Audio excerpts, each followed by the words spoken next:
Hello students, now today in this session we will discuss about Newton's first law of motion. Students, first of all we will start from statement of Newton's first law of motion.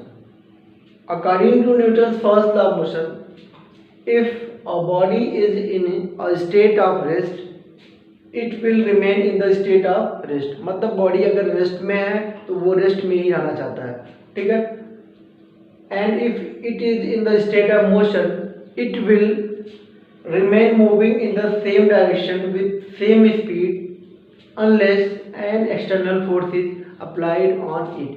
मतलब ये कि अगर वो motion में है तो वो motion में ही रहेगा जब तक कि हम कोई एक्सटर्नल फोर्स अप्लाई ना करें. तो Newton first law of motion से ये चीज़ सामने निकल के आ रहा है कि कोई बॉडी अगर रेस्ट में है तो वो रेस्ट में ही रहेगा, मोशन में है तो वो मोशन में ही रहेगा तब तक जब तक कि उसके ऊपर हम कोई एक्सटर्नल फोर्स अप्लाई ना करें. तो दो चीज़ें सामने आए. पहला ये कि हमको एक्सटर्नल फोर्स अप्लाई करना पड़ेगा उसके स्टेट को चेंज करने के लिए. दूसरा कि अगर वो जिस पोजीशन में है, जिस स्टेट में है, उस स्टेट को मेंटेन रखना चाहता है तो ये जो प्रॉपर्टी है बॉडी का उसको इनर्शिया कहते हैं. तो इसका मतलब ये हो गया Newton's first law of motion defines inertia, therefore called the law of inertia. So Newton's first law of motion is also known as law of inertia. Okay? मतलब inertia को डिफाइन करता है तो फिर इसको हम law of inertia भी कह सकते हैं. Second, Newton's first law of motion gives qualitative definition of force. Body के ऊपर अगर हम एक्सटर्नल फोर्स अप्लाई जब तक नहीं करेंगे तो बॉडी जिस भी पोजीशन में है, जिस भी स्टेट में है, उस स्टेट को मेंटेन रखता है. तो कहीं ना कहीं फोर्स का भी अपने आप में एक इम्पॉर्टेंट रोल है बॉडी के स्टेट को चेंज करने में. तो Newton's first law of motion से दो चीज़ें सामने आ रही हैं. पहला ये कि बॉडी के ऊपर हम एक्सटर्नल फोर्स अप्लाई करते हैं ताकि उसकी इनर्शिया में चेंजेज आ जाए, उसके स्टेट में चेंजेज आ जाए. दूसरा ये कि वो अपने उसकी ये प्रॉपर्टी है कि वो जैसा है वो वैसा ही रहना चाहता है उसके पोजीशन में, अपने स्टेट में कोई चेंजेस नहीं लाना चाहता है. तो जिसकी वजह से इस प्रॉपर्टी को इनर्शिया कर रहे हैं और इसी वजह से हम लॉ ऑफ इनर्शिया भी कहते हैं. Now what is inertia? Student, inertia is the property of a body due to which it opposes to change in state of rest और of uniform motion by itself.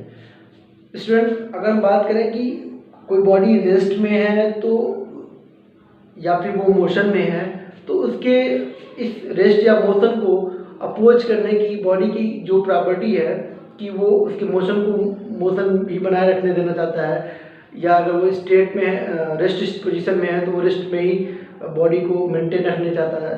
तो ये जो इसकी property है इसी को हम इनर्शिया कहते हैं. तो अब ये तीन तरीके से हो सकता है. First, inertia is of three type. First, inertia of rest, inertia of motion, inertia of direction. उससे पहले एक और चीज़ है, mass of a body is the measure of its inertia. Okay, the greater is the mass, the larger is it's inertia and vice versa. मतलब ये अगर किसी body का मास ज़्यादा है तो कहीं ना कहीं मास ज़्यादा होने की वजह से हम ये कह सकते हैं कि उसका जो इनर्शिया होगा वो भी ज़्यादा होगा. बॉडी अगर हैवी होगा तो उसके वजह से उसमें मूवमेंट होने का चांसेस कम है. ठीक है, अगर लाइट बॉडी है, मास कम है, तो अगर हम देखें तो उस पर हम कहीं से थोड़ा सा भी एक्सटर्नल फोर्स अगर कहीं से उस पर इन्वॉल्व हो जाए, अप्लाइड हो जाए, तो हम कह सकते हैं कि वो देख सकते हैं कि कहीं ना कहीं उसमें उसके स्टेट में चेंजेस आ सकते हैं. लेकिन बॉडी जितना हैवी होगा, मास जितना ज़्यादा होगा, उस बॉडी का इनर्शिया उतना ज़्यादा होगा. कारण यही है कि उसको मूव करने के लिए, मूवमेंट आने के लिए कहीं ना कहीं हमको ज़्यादा से ज़्यादा फोर्स की रिक्वायरमेंट होगी. तो कहीं ना कहीं मास जो है उस बॉडी के इनर्शिया का क्या मेजर है, वो बताता है कि उसका इनर्शिया कितना है. बॉडी का मास जितना ज़्यादा होगा, the greater is the mass, the larger is it's inertia, उसका इनर्शिया उतना ज़्यादा होगा. ओके, इसी तरीके से जितना कम होगा उतना ये कम होगा. Now there are three types of inertia. First, inertia of rest, inertia of motion and last, inertia of direction.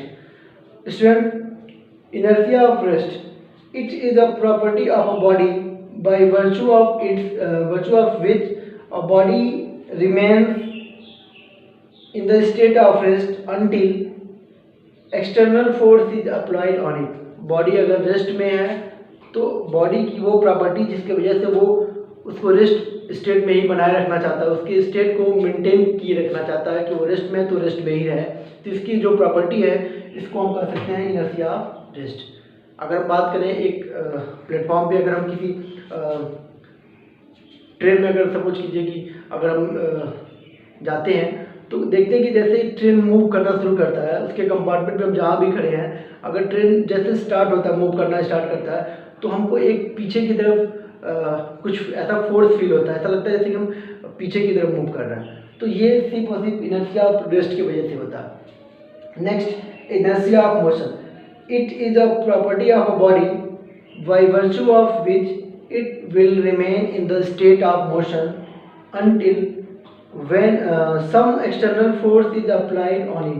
मतलब ये कोई बॉडी अगर मोशन में है तो वो मोशन में ही बनाए रखना चाहता है। बॉडी की वो प्रॉपर्टी कि वो मोशन में है तो मोशन में ही अपने आप को बनाए रखना चाहता है जब तक कि हम कोई एक्सटर्नल फोर्स अप्लाई नहीं करते हैं। तो बॉडी का ये जो प्रॉपर्टी है उसको हम बोलेंगे इनर्शिया ऑफ मोशन। मतलब ये हम एक एग्जांपल देख सकते हैं, अगर हम किसी कार में या कहीं मूव कर रहे हैं, कार में ट्रेवल कर रहे हैं, तो देखते हैं कि जैसे कार आगे की तरफ बढ़ता है और अचानक से हम उसको रिटार्डेशन के थ्रू ब्रेक लगा करके अगर हम उसको स्टॉप करना चाहते हैं तो ड्यू टू मोशन हमको ऐसा फील होता है जैसे कि ब्रेक लगाने के साथ ही हम आगे की तरफ थोड़ा सा मूव कर जाते हैं। तो कहीं ना कहीं जब तक वो कार मूव कर रहा है तब तक हम उसके साथ मोशन में हैं, लेकिन जैसे ही हम अगर स्टॉप करते हैं कार को ब्रेक के थ्रू अगर स्टॉप करते हैं तो कहीं ना कहीं हमारी वो उस कार के थ्रू हमारे अंदर वो प्रॉपर्टी डेवलप हो जाती है कि हम भी मोशन में ही रहेंगे। लेकिन जैसे स्टॉप होता है, कार स्टॉप होता है, तो हम उस इनर्शिया ऑफ मोशन की वजह से हम थोड़ा आगे की तरफ बेंड कर जाते हैं, आगे की तरफ थोड़ा सा शिफ्ट हो जाते हैं। ऐसा फील होता है कि हम आगे की तरफ पहुँच जाने वाले हैं। ठीक है। Next, inertia of direction. It is the inherent property of a body by virtue of which it is unable to change its direction of motion by itself। मतलब ये अगर कोई बॉडी किसी डायरेक्शन में मूव कर रहा है तो तब तक उस डायरेक्शन में मूव करेगा जब तक कि हम कोई एक्सटर्नल फोर्स अप्लाई ना करें।